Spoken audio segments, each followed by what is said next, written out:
Ukážme si klient na Instant Messaging Empathy v systéme Ubuntu. V spúšťači si zadám vyhľadávanie, čiže začnem písať empa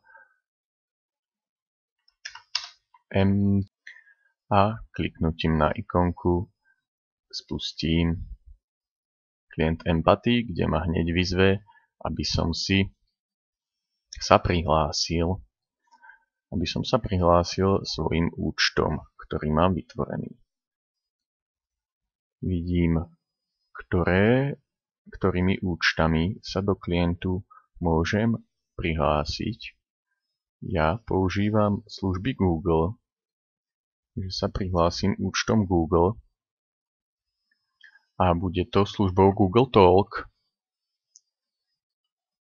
ktorá ešte v tomto čase možno bude fungovať. Mala byť zrušená. Potom by som musel používať už oficiálneho klienta od Google alebo webové prostredie. Prihlasujem sa teda do svojho Google účtu v prostredí klientu Empathy. Zadávam svoj e-mail a svoje heslo. Pokračujem tlačítkom Sign in, prihlásiť sa. Google účet sa ma pýta, či môže mať prístup klient Empathy k môjmu Google účtu. Chce mať offline prístup. Môže mať offline prístup. A kde môžem ešte doplniť,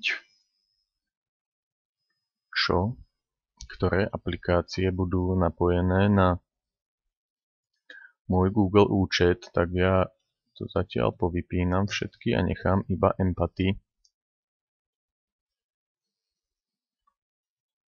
A teraz je to už v poriadku.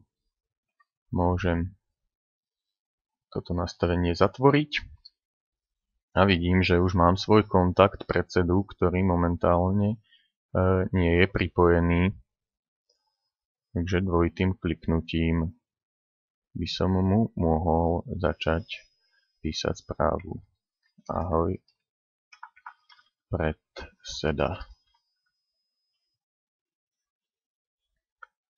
A hneď mi vyšla chybová hláška, že je predseda odpojený, takže mu nemôžem odoslať správu.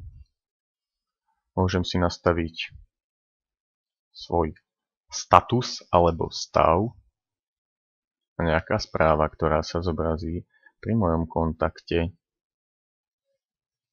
užívateľom, ktorí ma majú v kontaktoch.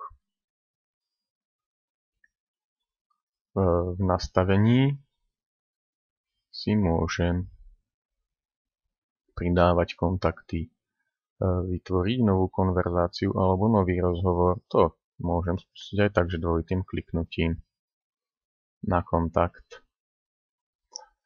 si začnem s nimi konverzovať alebo z prostredia kontextového menu.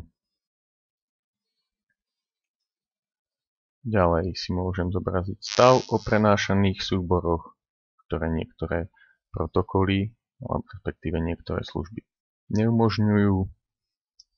Miestnosti v Google Talk tiež tuším nie sú povolené, alebo si môžem zobraziť aj nastavenia a